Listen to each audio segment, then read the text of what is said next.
अस्सलाम वालेकुम स्टूडेंट्स, हमारा अगला टॉपिक है बायोलॉजी 9th क्लास में, जिसमें हम दूसरे चैप्टर की बात कर रहे हैं। तो हमारा अगला जो टॉपिक होगा इसमें हम बात करेंगे study of malaria, example of biological problem.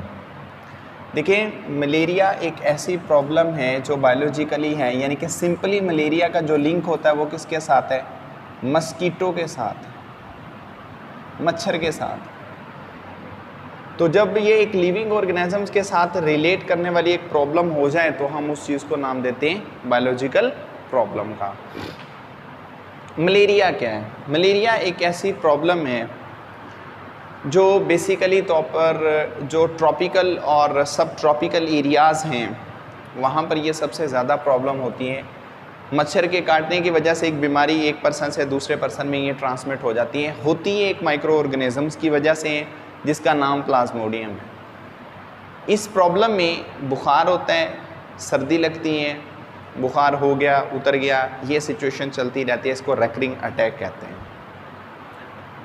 Malaria, अगर हम इसकी हिस्ट्री के बारे में बात करते हैं तो पहल बहुत सारे लोगों की अमवात हो जाती थी मलेरिया की वजह से। तो उस वक़्त लोगों को नहीं पता था कि मलेरिया की वजह कौन है। उनके जहनों में कुछ ख्याल था कि हो सकता है मलेरिया ये वाला हो। उन्होंने उस मलेरिया की क्या डेफिनेशन की? उन्होंने कहा मलेरिया बेसिकली तौर पर अतालवी ज़ुबान के लफ्ज़ हैं, दो लफ्ज़ हैं, मेला और एक एरा। मेला मीन बैड, एरा मीन एयर, बैड एयर। गंदी हवा मलेरिया कहलाती है, पहले ये जाना जाता था। लेकिन उस वक़्त के जो फिजिशियन थे, जो हकीम लोग थे, जो तबीब थे, उन्हें पता था मलेरिया क्या है। अब जब ये डेफिनेशन की गई कि मलेरिया क्या है, बैड एयर होती है, उन्होंने कहा बैड एयर किस तरह से? उन्होंने कहा असल में कुछ स्टेगनेंट वाटर होता है, कुछ खड़ा पानी होता है।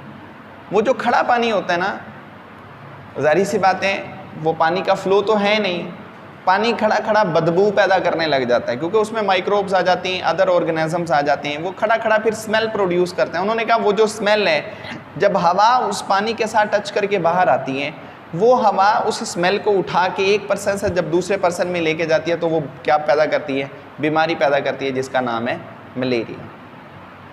ये हमारे पास सबस्ट्रेटम है, ये स्टेगनेंट वाटर है। जब उस वाटर से हवा टच करके आती है तो वो अपने साथ वो मिक्स कर लाती हैं किस चीज़ को? उस बदबू को। तो हम इस चीज़ को नाम देते हैं किसका?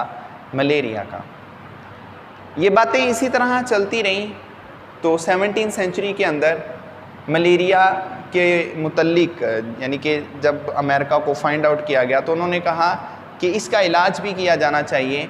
तो मलेरिया का इलाज कैसे किया जाता था? जब कोलंबस ने अमेरिका को फाइंड आउट किया तब वहाँ से यूरोप के अंदर कुछ दरख्त भेजे जाते थे जिनका नाम था क्यूना क्यूना। क्यूना क्यूना दरख्त की जो बार्क थी, उस बार्क का इस्तेमाल किया जाता था किस मकसद के लिए? मलेरिया के ट्रीटमेंट के लिए। उस बार्क से मटेरियल निकालते, पानी सा निकलता, उस मटेरियल को निकाल कर उससे पेशेंट का इलाज करते, जिससे उन्हें कुछ ना कुछ रिलीफ ज़रूर मिलता। कुछ डिसऑनेस्ट ट्रेडर्स थे, कुछ ताजर, उन्होंने बेईमानी की।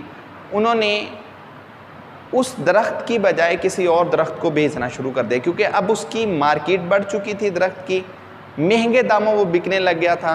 तो अब उसको उसी की तरह का एक और दरख्त बेचना शुरू कर दिया, जिसका नाम क्या था? सिनकोना। अब जब सिनकोना भेजा गया, अब इसकी जो छाल थी उसमें से एक केमिकल निकाला जिसका नाम था क्यूनिन। क्यूनिन केमिकल पहले केमिकल की निस्बत ज़्यादा मौसर साबित हुआ, ज़्यादा बेनिफिट साबित हुआ, बेनिफिशियल हुआ। उससे ज़्यादा मलेरिया का जो ट्रीटमेंट था वो होने लग गया। तो जो ताजर थे उन्होंने अपनी तरफ से तो बेईमानी की, लेकिन वो बेईमानी एक बहुत अच्छा एक रंग ले आई, जिसकी वजह से वो क्या हुआ कि वो पहले की निस्बत ज़्यादा काम करने लगे। फिर टाइम पास होता रहा। 1878 के अंदर लेवरन नामी एक फ्रांसीसी एक फिजिशियन था, आर्मी फिजिशियन था। इस बंदे ने इस चीज़ को प्रूव करने के लिए कि बेसिकली तौर पर मलेरिया किस वजह से होता है, इसने कुछ मलेरियल पेशेंट का ब्लड लिया, उनका ब्लड लेकर उसको माइक्रोस्कोप के नीचे रख के देखा। जब उसने देखा, उसने कहा कि ब्लड के अंदर कुछ टीनी स्मॉल क्रिएशन है, उस टिली स्मॉल क्रिएशन को उसने नाम देने की कोशिश की, लेकिन लोगों ने उसकी बात का यकीन ना किया। फिर लेवरेन के 2 साल बाद एक और साइंटिस्ट ने वर्क किया, उसने भी यही देखा। उसने कहा जो मलेरियल पेशेंट हैं उनके ब्लड में बेसिकली तौर पर कुछ छोटे छोटे जानदार मौजूद हैं। फिर उसके एक्सपेरिमेंट करने के बाद तीसरी बार दोबारा एक्सपेरिमेंट एक और पर्सन ने किया, उसने भी यही रिजल्ट दिए। फिर उस तीसरे पर्सन ने उनका नाम क्या रख दिया, प्लाज्मोडियम का। प्लाज कहते हैं प्लाज्मोडियम, बेसिकली तौर पर ये एक ऐसा वर्ड है जो बेसिक लिया जा रहा है किस वजह से, क्योंकि जो प्लाज्मा का वर्ड यूज़ किया जाता है ना वो फ्लूइड के लिए यूज़ किया जाता है। अब प्लाज्मोडियम इन ऑर्गेनिजम्स की जो मूवमेंट थी वो फ्लैक्सिंग मूवमेंट थी। फ्लैक्सिंग मूवमेंट की वजह से उन्हें नाम किस चीज़ का दिया जा रहा था, प्लाज्मोडियम का नाम दिया जा रहा था। अब ये प्लाज्मोडियम क्या है, Plasmodium is a unicellular parasitic eukaryotic organisms होते हैं। ये मलेरिया की तरह की और बहुत सारी प्रॉब्लम्स भी क्रिएट करते हैं। तो यूनिसेलुलर हैं, यूकैरियोट हैं और पैरासिटिकली तौर पर ये बिहेव करते हैं, तो हम इन्हें नाम दे देते हैं किसका, प्लाज्मोडियम का। आगे किस तरह से ये काम होता है, क्या इनकी थ्योरीज हैं, हाइपोथेसिस के हैं, वो फिर हम नेक्स्ट टॉपिक में बात करेंगे।